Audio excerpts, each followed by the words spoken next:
Guys, welcome back to my channel. Tuni vlog tha khat na si mutin chi le dang hipon. King Zang ho in tin so na kina ka chivin. Tuni hi ngi tin so di hin chi ko hin. Ave win lang. Chom sa video hin sip de hin sai na chan ve din ga ki tin mo win. Loi ho hi vi mo. Så långa låt, vi träffade någon annan här och program här.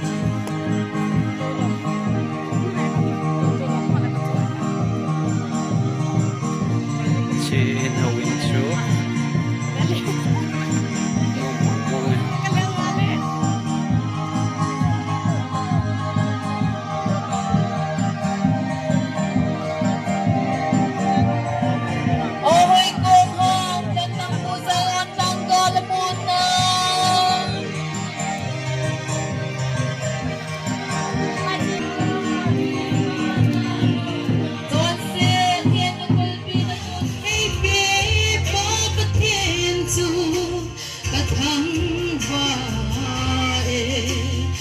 Patina,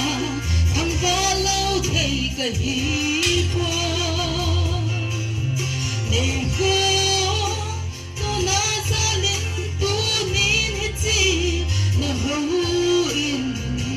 ke. Kung do kayin ang tay, namin katong sangin. O sung batin, namanahawin,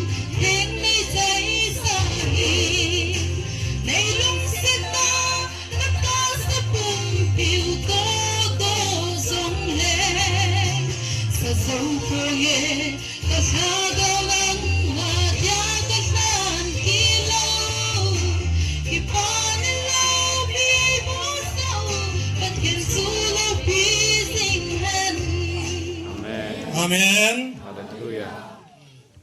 Tuni atin ho inteng hon na dia wahin. Phat bi amin. Phat bi khat na chong ki chain tu ai phat bi ni na. Ho inteng kot hon na ni dia sin. Inok lo na dim iche di dam khat ga sing ka ting. Tu hin ke hung masang ka ting. Tu ting le ho tha chaw han lang ho so han lang koi jong le ti khun ki to lo tin. How in Brenda Lamakun Umuhitin Amasapen ta in Christian Revival Church Kiwai Hom na how in Tin Sona Patin Hagaw Mapui na China Dungjujin how in he Pumwei Kivelintin Jachun Koi Tabang no now Chapang Achida Tin no Ho Pontin Adi in how Lacha Ho the thing let me buy more how in Vel to Vel deal Hon vel tumong ki vel chai le kwat phunga khun pathin thangwa na hallelujah thumwei ki samintin zo ting le ke man pathin to dola haulim na ning ka ting haulim na kan nei chai le khonei khang lai ten hon kot hon na la hing san tin la an sa chai le tuni minister hin ke man pathin min panahon kot hon na kan nei ting tau na kan nei le hong ke hong ni lu diu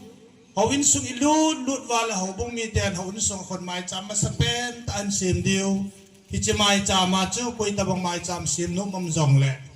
King Zang hau bunga dinga phalahin chule chi mai cham hong ki lui do zo tieng le pathin tu do la bible chang hat ki simin hau lim na ke in tin che zo tieng le pathin henga ki pa tu sei na le mai cham masapen ta pakai anga ki han na chom cha nei diu azon chu ke man mai cham han tao rồi nó căn này lệ hung ki cha in tin hung bọt đọ ki đồ lệ là ngay ít tàu lệ sẽ sân aban so hung ki ban ki hi ti chu chỉ hạ để đàn căn tuần đọ hin tin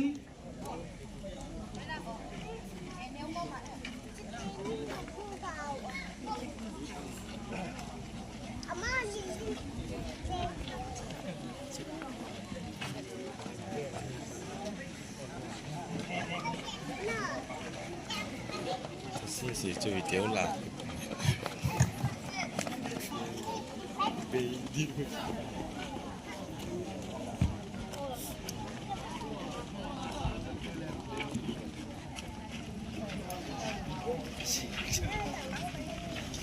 ngay chỉ là cái shit tụ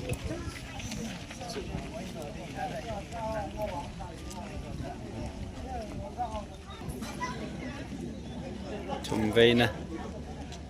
kita vin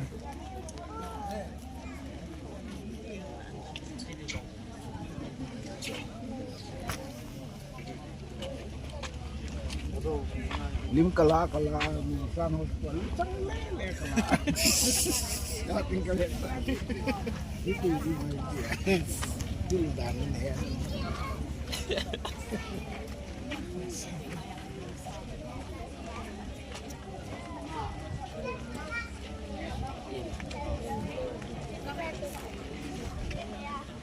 ang ako ko ay wala sa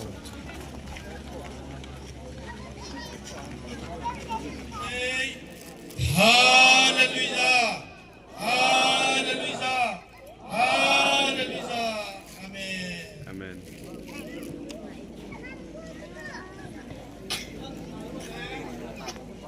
Sadi ho chu lang sai din na. Ju ibang win anapan no ho.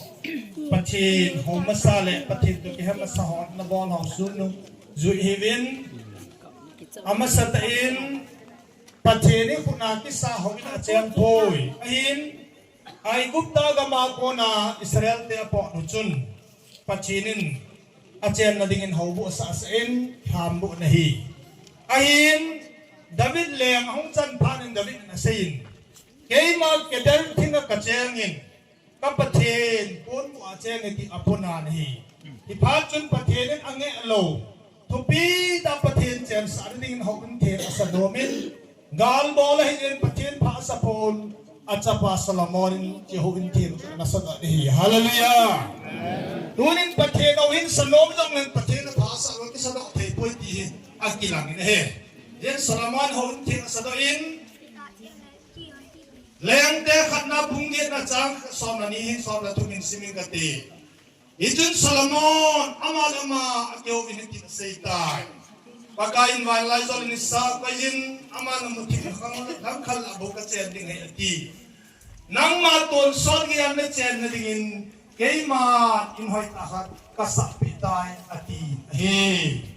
Ijun hopi pumpi mi pi bon cha adin to chetwin. Leng pa hong kein Kopi mi pizza bon savin pate abuk dai hallelujah tunin zong patinin kachen na din hoi ta khat tipon ahi wangin ipatin lulis anga wa kingang Christian Revival Church kilai khom nam pathin nge kallama achen na din ama ho na din hoin hoi ta Solomon na bol sul ni di watu na isa to tin pa patin thang na dun han hin Bible chang thiên số này tiếng Hán thiên số này Bible chang kan simeng ka ting tu ting a hubin ka thang thiên số này ni yu dai Revelation bung thum a chang sagi chile Philadelphia ho bung so ai ni tin sun thi nga la di ta David kang long he ni ama han le koi man kha thei lo chile ama ka kal koi man hong thei lo thim bo chun hi tin thu ase ye tang thiên ta xin nào từ này ban thật thế của Phật đạo amen. Tuân thế đang tâm ta xây lawin càng lại tiền và thằng nào chơi lại sao đến tin dòng tiền lại hồi có thằng này cái lom ta bắt thiên mình lại này chúng ta thu sáng khăn đi vào ngày đầu tiên dâu tiếng tu lễ hallelujah isa buha don kan patitante simte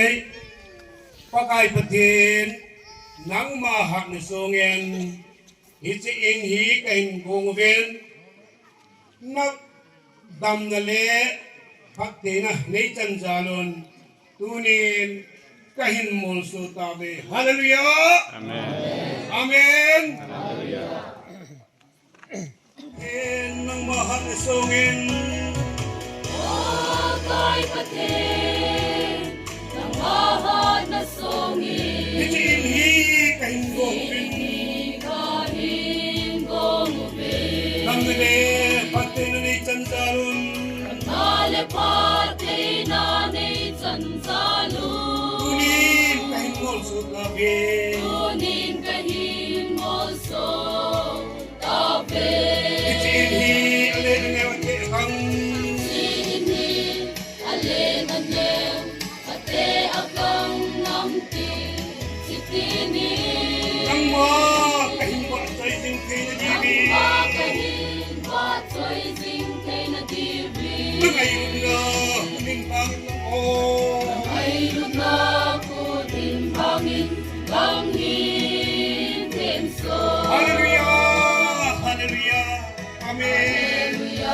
Hallelujah, Amen, Amen.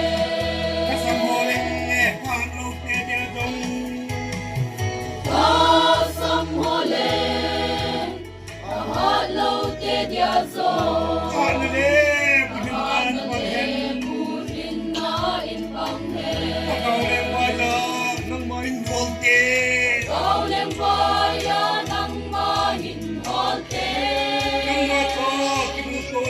Nang matuki muto na in pang he. Amen.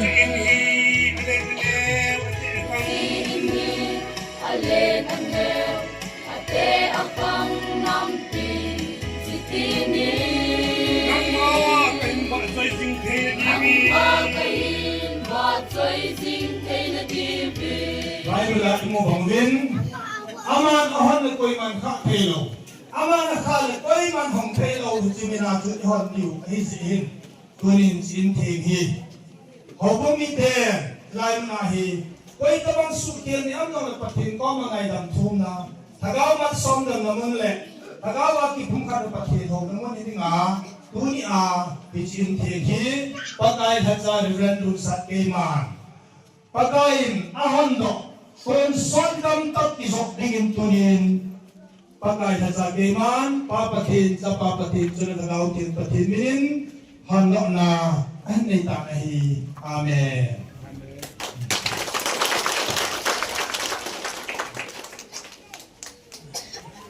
Kita sendok kate.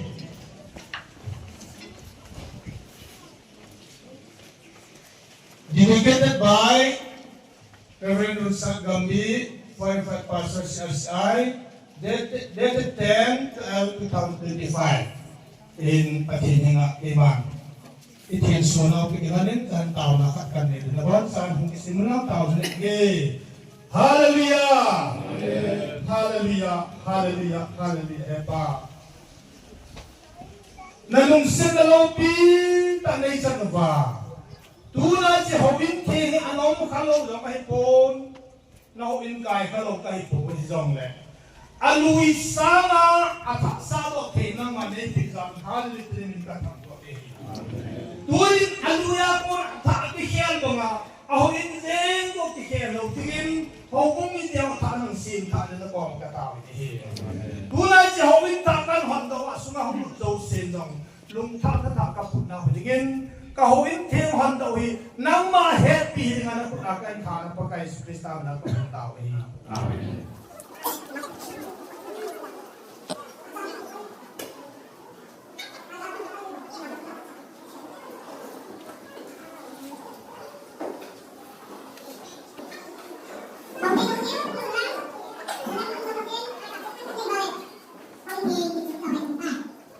Singin pada cara singin. Matthew kung song nila kung pagkain sulay sila na aboy ben yang daw sila. Jerusalem hong sa hoy apat alin atupi han hay mga aho lo na pagkain sila alo bitang lo. Ahong su. Anne ay pon at hong na asu. Ita ba nga kung na sa ating patin nung hain. Tunya yang dala hong ke sa wanang ta sa hoy patin. Iba natin ay baka sige yung patin mo kay na doktrin asunga ki ho pa adi sindi patobi isa chun Bible jakan sile Matthew kung som nila ka jang som ni chin le so ho na anu ni ho bin sung kil zo le kil zo ho pon sa tu na ho in so le sung hem do kang le ko ko tu na ale pe da ma kay in chu taw in ki ding ki ka sui in no ho ku sa so sin ta ti Jin ho in na jun mi so al bai ho hon man ho chu abon da mi ho in non da ha te se na mi so al bai le tao na mang mo ho hum te si do he ti pa kai su hen mi so zo si asu du pa chun anan lut mam lo ho mi so al bai ho mi gen ki ho ne Jason ho in sa ti man no mi asu da ta hallelujah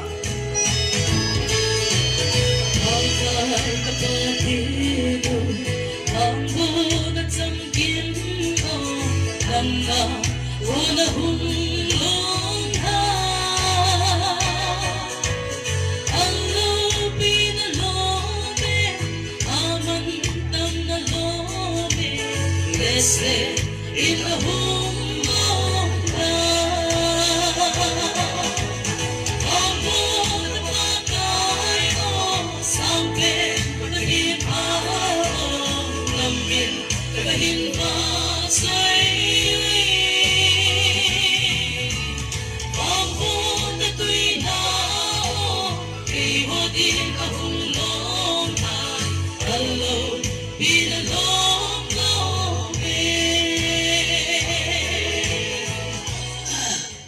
Tony ni ho cukup lai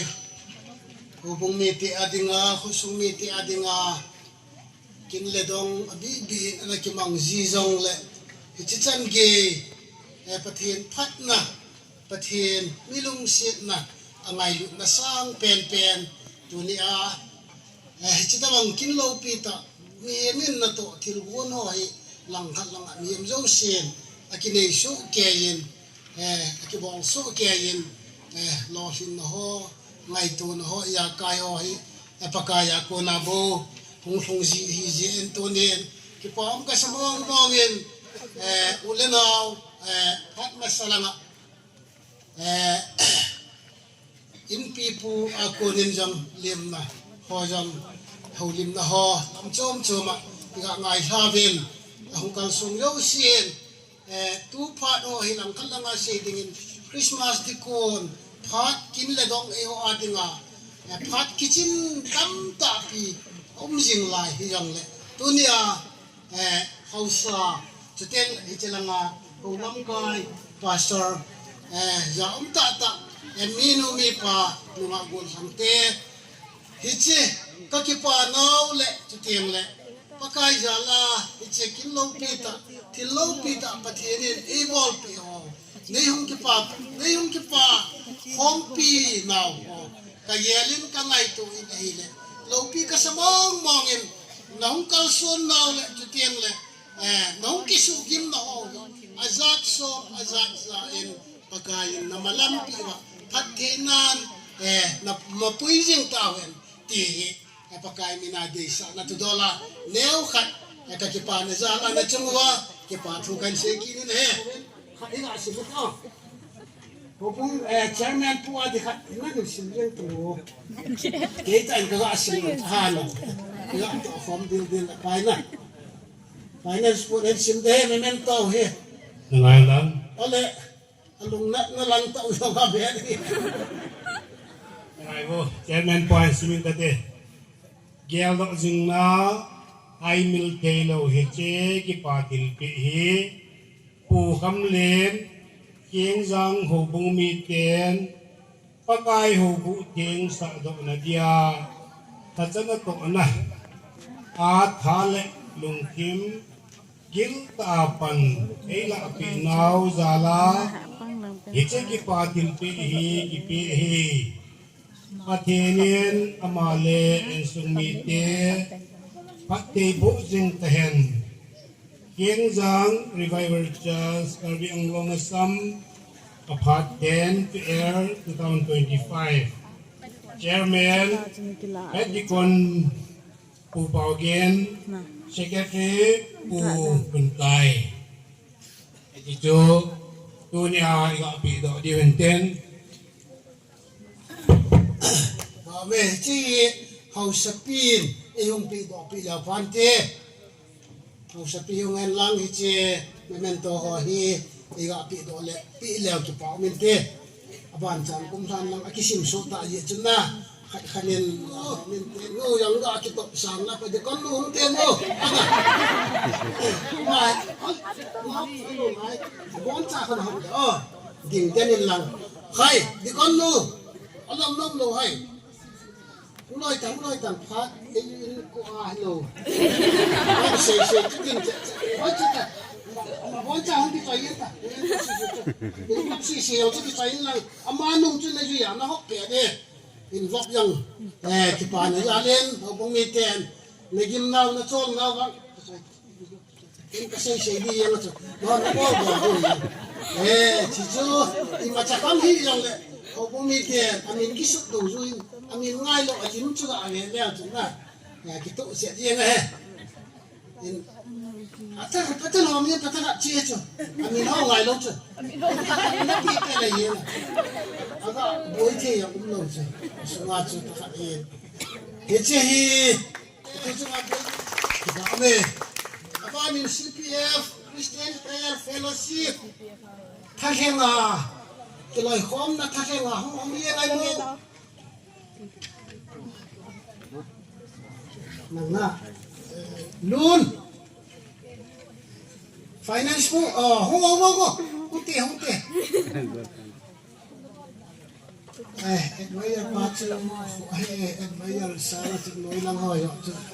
ai yang ania ki chung lang hoy kya ya tu ki ko tu tel le din tri te mo loan Jerden pu hi hung a hin i chekin ta kop ding ata hung su hoin tuin mo la min tu ni ka hung ting ka ki ko la hin hi chalai mo na ka loyo amana na to na mana ngan se the ding ka nei lo ji en ko hung do the poi ko ho to na tong hong ka yin tu ni hen ken chi lap do ti ka ti la ka loyo dei na ong thai po ati en ma yin pa so na kon jan hung ting he gyal si ka yin ayin la ti bot wangin awan ya kayo yang hung ma sa ye ma hung lo ba na sila ya ti wa ko na to ayin awan ho yang hung ma sa hung thai ta po ayang le si chan gi ya hung hi yang la lim le mel kilang yang le tu ni si chan gi ya ho bung mi te bi kin bol ali ma mel ti mo lo wangin angai lu na ko sa no achila ma tu gon yang lo ana to pa din mo na hung kun man lo tu bo min chairman pu yang un hat akipe ti chu nana het sa din ti ho bung mi te asin ti ase dan chu nang na thiam mai tan CPF lam suwa ga din kampi umyong le ne hung hat pi naw tu pa ni sana un hat ga sin pi no mo pa season le insung mi te hin simit hi simen hi bek som nga in cho pi win asuma hi na sei tha ka che samsung ni le sang na le janga hi ti nga le pa khu thang le insung mi te hin sa sign board amalanga kita pa ko in sim pi in sung mi ten mal in sung mi ten cha in sang thum le zani he ti chu athil phabol naw pathian het zal le apan la num zal wa ti ti hun ki sa na pan in la ti naw he je in avel ven khot na bang jong law hen tun abon chan mi pi ke yo sen thanom ta in thil phan bol wa lo se tun ta be pe te ki phu ni he direct storm ni le ni april ta tarik som ni le ni a hong ki phut na hin china ko nai ho bung mi te that na ki kun zat ve chu som ni le ni ve na ki ko na hi in hi chi som ni le ni ve ki kon na hi ami hi ma kon do zat hi ele hazira asum pa hi lovin aki kon do zat cha hele za thum le som sagi he aki kon do zat ve hi ave pa chi som ni le ni a hin hazira ai sap dinga cha mi za chu za thum le som sagi ki kun do he ti chu tu chung ho in sa naw hi chi ho in ki sa na hi april la ko na tarik som ni le ni a he po mung ki lai pa na in cha ko na tu a hi ai sap le thak ku hi pathin za la tu na zo the am ji a song phun the am ji in pathin ka thang wa ka ki pa chan thui tan ke ban hi loi pan phak na taun te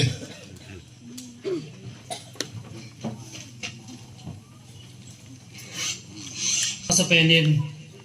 tuni kin them poi pan pi pu pastor pu hin chutinga hele holam kai ho hin chubanin kosung langa ko na hauso hin kosa ko langa ko na holam kai ho bon chawin kaza na salam kan pe mas en hi chubanin ni pi ho jong nengai lu naw zalin ke ho po thowa lewa to thenin ei ngai lu naw tuni en nang ho zalim kina kin lo lo lingen je chu nang ho chu nang ki pa to ga se ki den he azo bo chun to mo pu na chu ko ma hen se to pon ki le ke hum ki se da an ka tin ang ho le ma sa pen pa chu ka pa kham chu le chairman hen ke secretary ka hen tu ke ma sang jama ho ling ka bu thang chu hi le finance hen te nga hi le ka bu hau ama chu hong ding do pon kin kham me ga din do sain ka tin Tapi nung din dapat temo pu, iyo pat hiji cuna, engi. Di bawah me amacu sumcing ahe, anabulu ngan som ni lo ai tai ke yo ki pu dan he ke thang langa ka oma hi le langa na ki to ka he ji ta pon ki dile ka ki he to lo wi lo ben amuna ki lo jin ka koi chu izat be ko na thai izat be ki ko nam ti juken ka he lo jin ka hom ki pe len ki lo ka pha po chun thang langa bolding se le se the se chu langa kon ki pu in ha long ki nei kom le ro hen ei man kha ji hen ka loi ho hen jong le ala a chapang pen ni jong le ei ngai lu naw sangin tun in finance report kin kan phun jing ding hen ilung yong dong mai the I tham tiang hi ana ha gyal thu pi hu wen lang azawin ke masama panen sitan in home ki phuni cho hen seita in chu tenga hele chalai ho in mun ki lai zowa hi saizanga upapu upa selam ama en thin sona amun e nei pi hen hecha de chu hi a hele 9 January he tu la he 9 January ni achu amun he thin so pi hen chu tenga ho un zo se akizo su ni chu hi le 5 December hi e chu tenga le che o un sa na dinga hen chairman tu in sei bangin sumle pa hi apu man se jing long hi sum ki nei hen atu lo ding hi jin mi ka ki ho pi win heti chun ama lam kain a chun dukan a jong la thei kala ama min a chun ta chu ka bol ji mo hi jin bung lam kai ho in jong mo po na ep po ki hom kum ta khom cha ye mo hi cheta bangin tun in report hi abon chan hin phong leng ei to lo de hi jin kan su chomin ai cho chu tu chana hi tu ni chana tu ni ki then su ni chana sum lut hi abon cha he tu ni a ki phong do thei lo ding hin ni jong le ki sun do za tu chana hi record ong ki bol za kan phong ding hin ti lo na chu dukan langa khosu tu lo lai jin chalang ho chu ki phong thei lo lai ding he mystery ki go ya chu hi le ni bu hi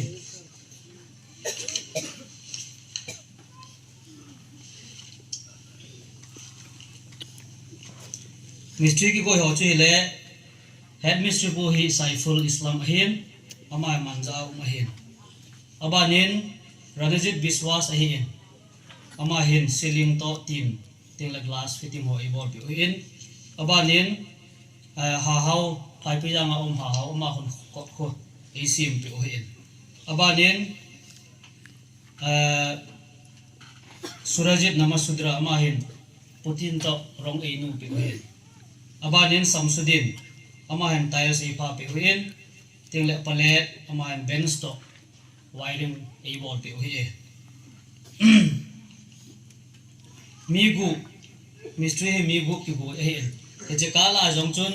hosunga hen local mystery ho yo ki go jin ama ho wang cha ki sun do poi mystery go ki go na en sum che za chu tabi hin sim do in kate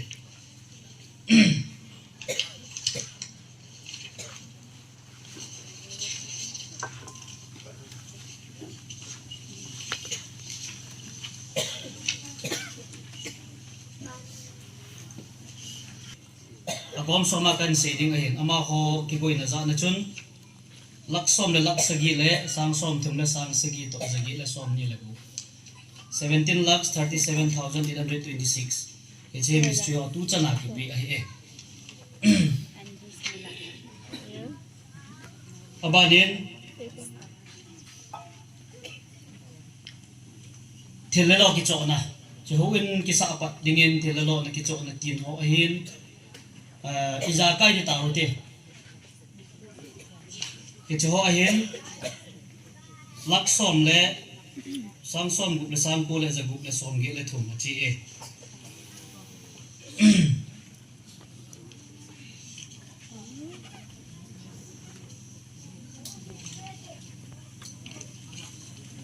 aba na hen dukana thilkila kanape la sun sun ting katin cái cho record ở tụi mình cái ball kia luôn cái cha chi chủ đề lắp ni lệ sang son cái lệ sang đi lệ song cũng lệ thuộc hết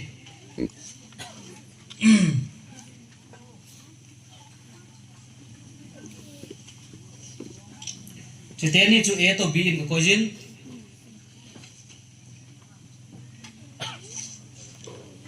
Mr. Hockey pe pumachun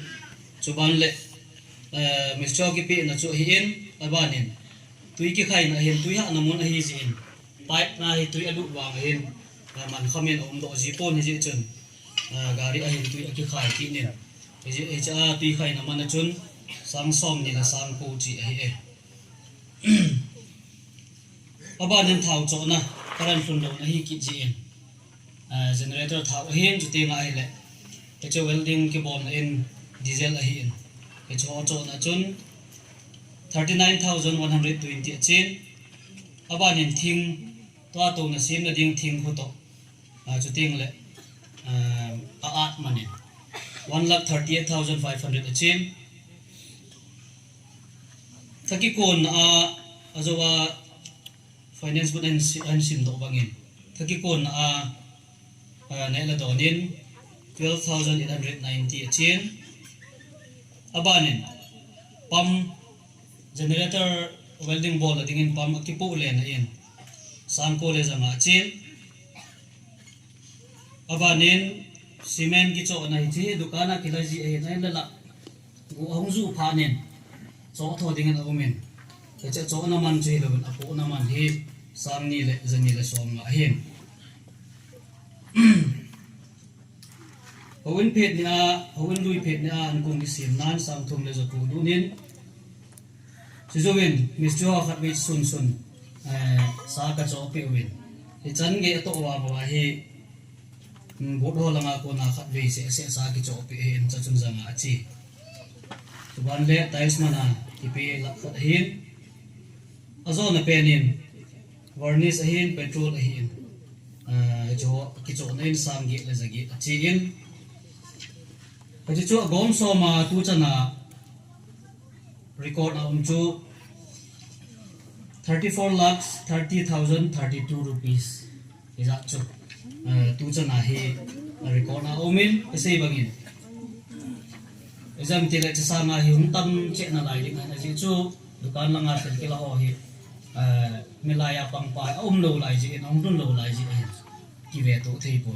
cái nung ti nga hi le hin ki be tu intin ko le nung ki tan te ja tu ta di dinga tu chana dinga ko na record ki bol cha chu hi e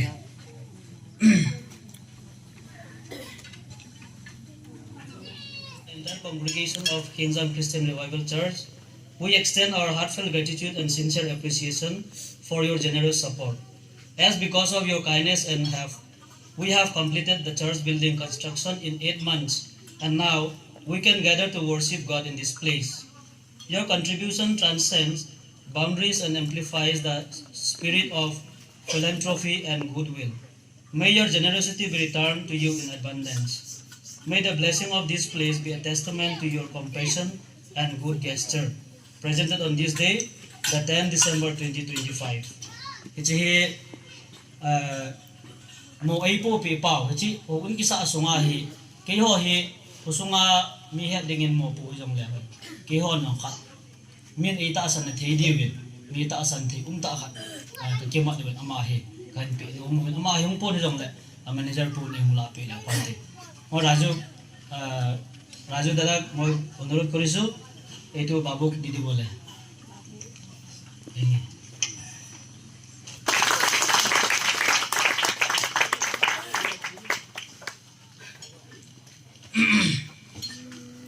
Abanin Mr. Saiful Islam আমি তাকেও তেখেতো বহুত ভাল কাম কৰি দিছে সেইকাৰণে আমি construction board নামত এই মেমেন্টটো দিব বিচাৰিছো ama ai chung jama ka su na thumu wa hi a chung chu ma ka su ji chu ami yong a chung chu ma hin ei pan pi na a chung chu ma hi ji a chung chi a ka su pi ni ji kan sim lo khel de he Church Building Construction Committee Khengzang Karbeng Long Assam memento in grateful appreciation for your exceptional skill dedication and unwavering commitment to bringing our vision of a new church to life. Presented to Mr. Saiful Islam, head constructor, in recognition of outstanding leadership and craftsmanship in the construction of Christian Revival Church, Kingzan. May this token of gratitude remind you of the profound impact your hard work has had on our community and our shared faith. Presented on this day, 10 December 2025. Iti limni aumil lim thei da wan chon thei da mai ten jong le. Iti langa pa hi 3D picture akisi mai na. Iti ama sa ai. Iti ha ni ni ka koi pi hoye. Abang bang asa do ji ai ki pa jala ka koi pi hoye. हमारे असद साइफुल इस्लाम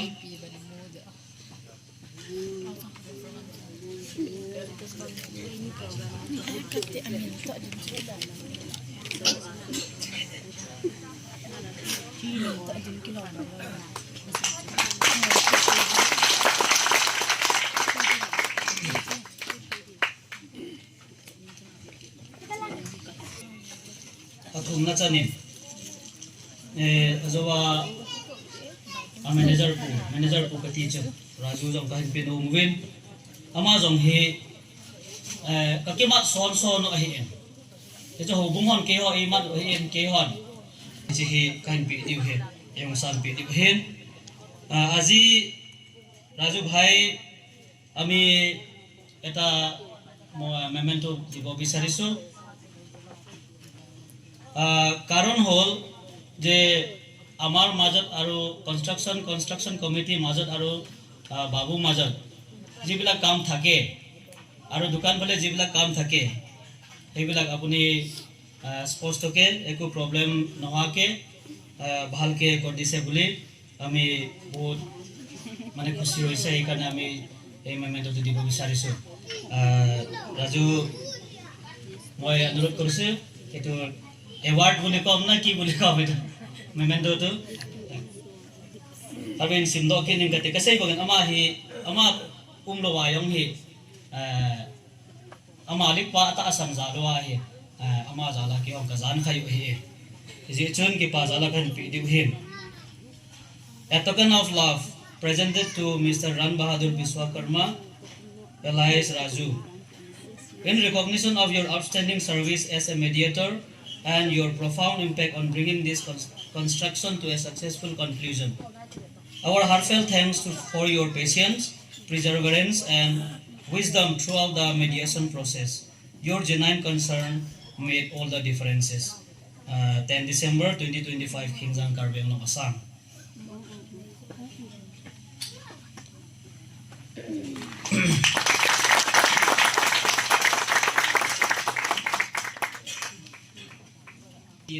Chuban le ceiling, chuban le glass, amahen toli e ball pi ohin.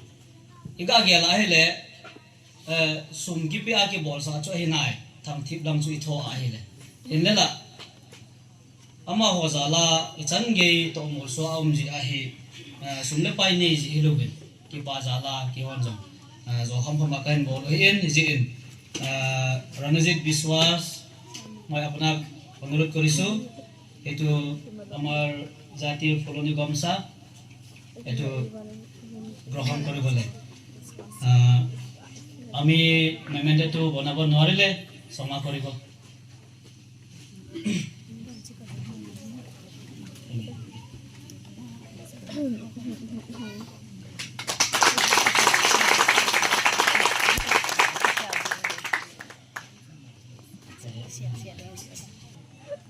Papale Untai Yana Aile Construction bu na ko na ka phaman tin kasai bangin tu ni akithen su je wa ma hen ke ho ka kiman lo wi lo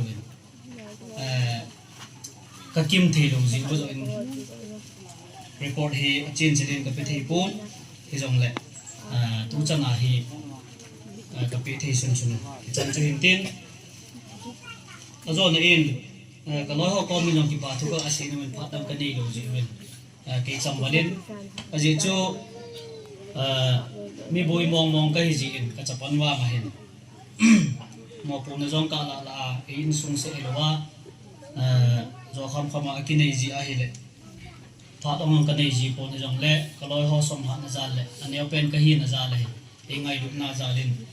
tu ni chana hi ama hon sin them them ai sin a hin hi ji in ka loi ho chairman pu hin to khom pi finance pu hin chu de treasurer pu hin tu ni chana hi kum khat sung ti tau ti na kan to khom sung wa yong hen kam se thu se osam no ei ho povin ke he apu kal pen le chu te nga ai le ki phin na ding hol pen ji ka hi wa ngai ama ho sin them za la tu ji ayam he lai ma ka hong din the jin ta lo ho chung nam ki pa tha ka se jin chu te le to khom nau sunga jong se ke long min tin chu te nga ai le ngai hoi mo thei tam pi ka se do long min tin cho jo se chu neo pen hi na za le na loin to hom view hi na za le nei ngai dam diu jong ka se ki din a he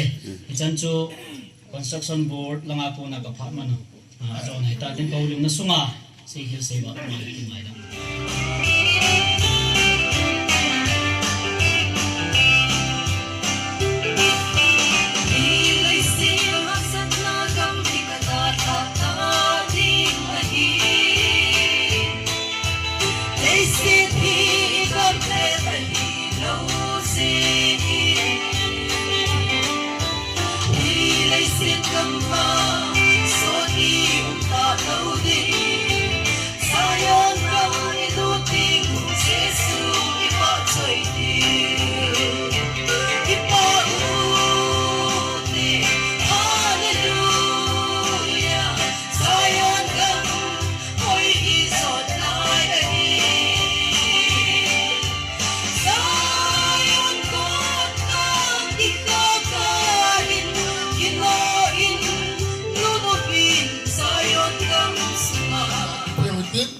Khotoka thì khăn ngạ tạm là cũng kịp bạ mình đây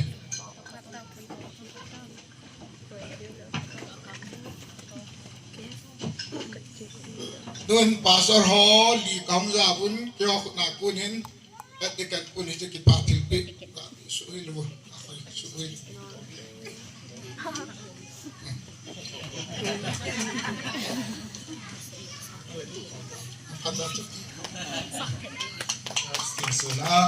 CPF nin ko hi CPF lam kai ho tha nomin adi in CPF ti bon sawa hi ni jong le ngan si do lam kai ho min tu ni hin chairman pu ong thei pun ama ong thei han lang le ho lim ding jong tam ta ki go hi ni jong le cho jong chu ama am ta lo zin se da tang ka ting a hin la pakai pathin taw na usana gam sunguwa ho in hoi ho in pha in nei do naw sunga pathin ka thang wa in mabana jong khagaw lama i al diu hi CPF akitaw na pen ting ai khagaw mang thai hu do diu hi akipi pen hi ti chu ga sei do hi han lang so in naglen ho ka ha mu tamin amo hon karbio long ai ha dem naw pen chu karbio long oi phat mang din ki chu ji ve a sei ding anel pen na jong sei din tin na sei yo le na sei thim the ji ve tin hi chun hin ha sei leng yo tin le chi ting le i sei sit ki diu hi adang ho yong ching the mai yeng utin hi chun tuni hin CPF lang PR het thiding a hongki ko official letter ong nahi amma sa pen hi na chungan CPF na sutai na kikipa ai nahi chairman pu wang chun ka sei di ka nga ai le ta ko na in ko lo na mai kha di ka TP het in he chun hieng jang hu bungin na bol khawin ai chu kum 1992 kuma ko na annual tawa gam sung le ko sung ho bu sung a dinga na taw ho hai milano mo hi an lam kai tam ta na pu na hi a hin hi hizong na tusungan nin gel do wang nin ko wen kipa amin ahin la kipa we ti a hunga thil pe de ompun azi chi pi ham ti le organization dang association dang banga budget ki si mai puin tu je nga yong hi taw na mula in sa la hi ji in nasata in ki tho pi na ngai cha hi jing na la in yen thil pe de ka nei pu we hizong le ki hon zong ka bol thei khamovin le kha khat be choi pi linguti present ka bol now ti het na in kan choywin hichi hi finance pun lungsit tan het dikan pu ka pen lang le pante ipitu hanin tin mabana jong tuni construction committee ho se ga bit na ai CPF line ki pui to wen lang le e zo pi unity yong kata asan na bol hoi ma yeng win hat dang ping jong a ai le nam ho jong kha e be am kal to la i ti zo diu ham ti ho hai ni hong ngai to pi diu CPAF ho in sa lai hi zi a na hong aku na jong idea ki ngai chan til kho na ki ngai chai ti cha zon aga si hen lang kyo phatman chan ji kan ti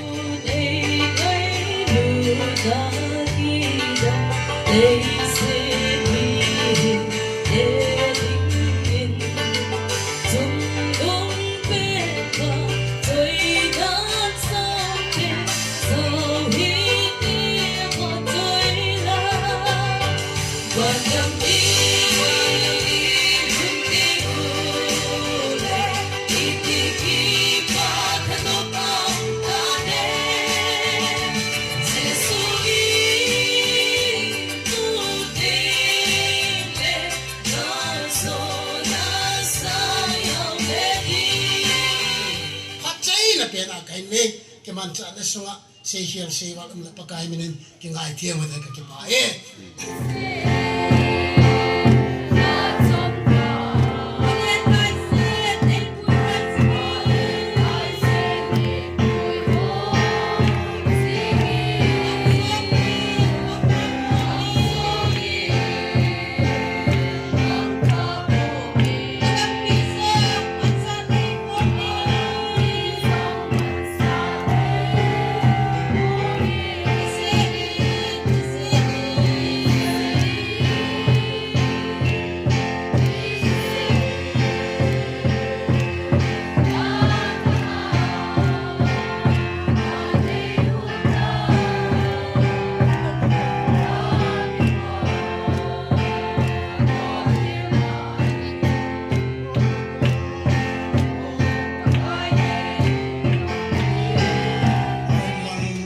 in bol ho zong le ni man cha wa ki lom ta nei chai sa no chong ave vel pa na min lo pi kan thak mai he na min zala kan pa no to na min zala kum kha tha nei koi ta je na min kan thak wa ki de he tuin ka bin ka program kan chai tang khan no ti ka hevin khan da nung sang ti ng zong le kaum nau che ala gau thi na pi di ti program nei zo sa nau ki pa thu kan se wa program khalam pe along pakai gau thi na pi di nalung se pan pinangai cha in pakai soring ka hong ta win hi to hi program ki chaya an ne phat nai tai ti chun guys khat wedding and program ki chayen ta hi an ka gan ne deu tan bong sa bo sa ipi sa khan ne de ham ki hello lai he tu chung ho in ki thien son a ho bung lam kai pu ma he na enom han na bia win lang guys chi hi fil lemon hin ga ri yong king pal zingen pal zingen ai king pal hi zingen hi kheng jang monom hon ga ve go chi fil mun he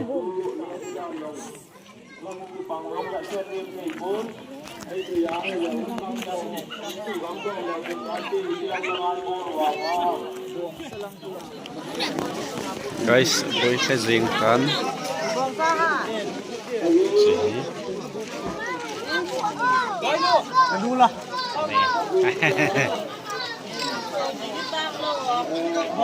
oh in sa che cho mu la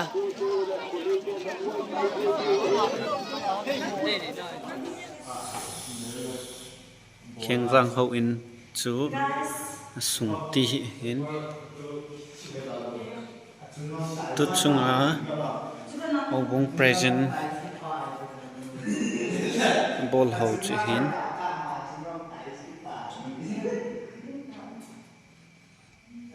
vet hoi mo mong vet hoi hi nên guys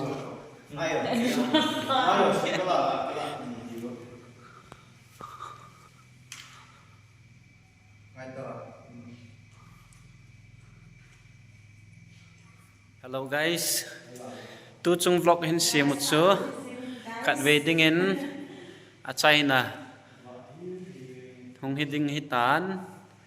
ho in sung chu chi hitan video na ve kho zo se na bon chao chung in ki pa thu kain se yen next video ading in anh ấy kim mutu kit din na bon chawin dam sel ta venti cha ka hin phun da he bye bye Bye bye.